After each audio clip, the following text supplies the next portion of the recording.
Magandang gabi po. Ako po si Frankie Teves, isang local and provincial correspondent. Kumusta ng pakiramdam mo?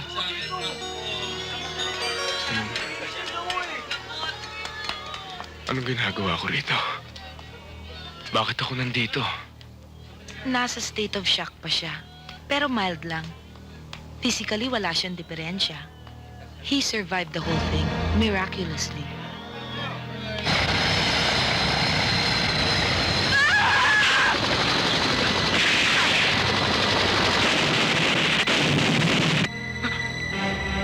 Asan ang... Sekretarya ko? Ha? Ang piloto ko? Teka, hindi kita maintindihan. Bibigyan kita ng sedative, ha? Magpahinga ka na muna at bukas magiging okay ka na. Sandali lang. Pare, ano nga palang pangalan mo? Ako si Nicolas Soriano Adriano III.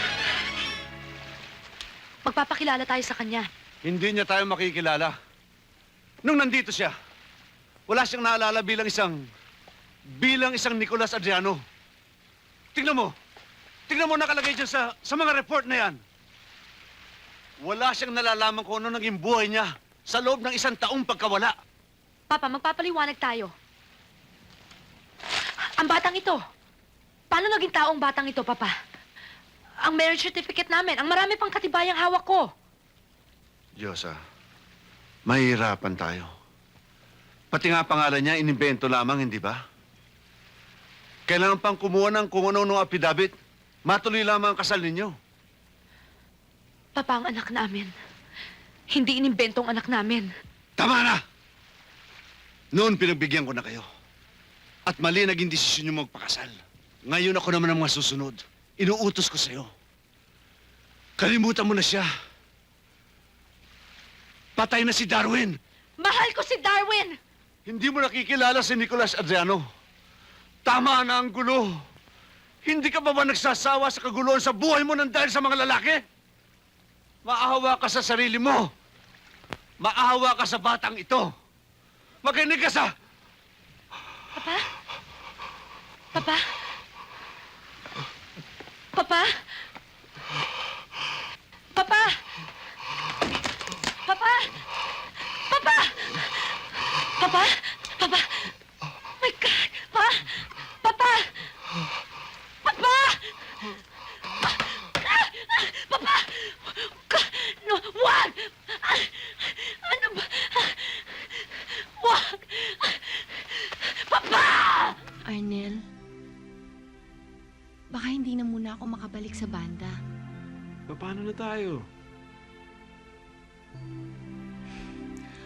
Gusto ko, ituloy mong pangarap natin. Kahit na hindi na para sa akin yun. At saka, sana makahanap ka ng babaeng magmamahal at susuporta sa'yo.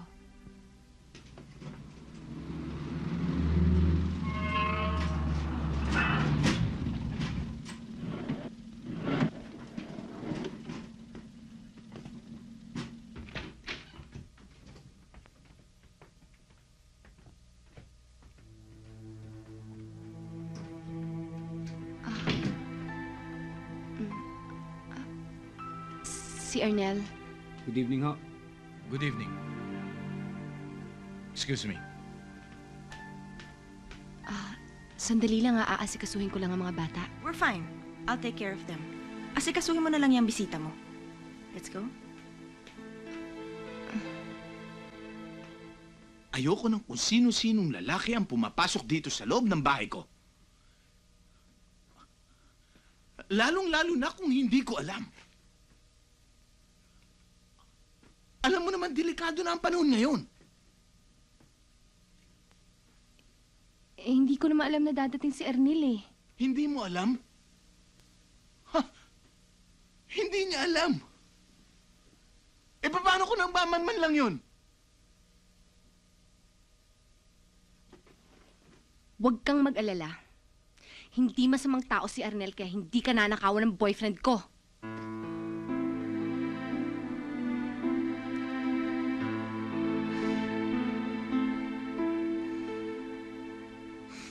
Huwag kang mag-alala, Lisa. Iwasan mo na lang si Mama. Ganyan talaga ang mga nagme-menopause. Masusungit. Si Papa, mabait yan. Marunong umunawa. Basta kung anong kailangan mo, sabihin mo lang sa akin. Salamat, Eric. Hindi ba ako naikukwento sa'yo ni Benny? Paminsan-minsan lang. Meron din siya nabanggit sa akin na magkaiba raw kayo. Parati ka raw seryoso, malihim, tahimik. Eric, sana manatiling lihim na lang sa nanay ko at sa mga kapitbahay namin. Yung insultong tinanggap ko sa mga magulang mo. Kundi lang sa dinadala ko. Ganun pala yun. Kahit insulto titiisin mo, basta't mahal na mahal mo ang isang tao. Kahit patalim kakapitan mo. Hayaan mo. Naniniwala akong pagdating ng araw, matatanggap ka ng aking mga magulang. Nangarap na ako ng mataas. Minsan. Pero nabigo ako, Eric. Ayoko nang maulit ang isa pang kabiguan. My God, Eric. Saan impyerno ka ba nanggaling? Maya, Kanina pa ako nakatunga nga rito ng kahihintay sa'yo. Pati sekretarya mo, hindi alam kung nasaan ka. bakit? May problema ba sa opisina? Nothing's wrong at the office. Kaya lang, nang hindi kita mahagilap for lunch, pumunta ako dito. Ganun pa siya ka-importante at ikaw pa ang sumundo. Pwede naman siya ipasundo sa driver, Maya, si Lisa, siya ang... Bago ninyong katulong. Lisa, pakitimpla mo ako ng coffee. Black.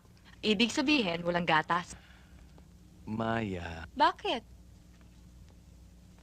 Ang sabi ng Mama Francia, alila siya rito. Di ba? O baka naman masama ang loob mo dahil inuutosan ko ang paborito mong chimay. Tinding, Po. pakisama mo nga si Lisa sa kwarto ninyo. Yan ang mga gamit niya. Oh. Opo. Dinah?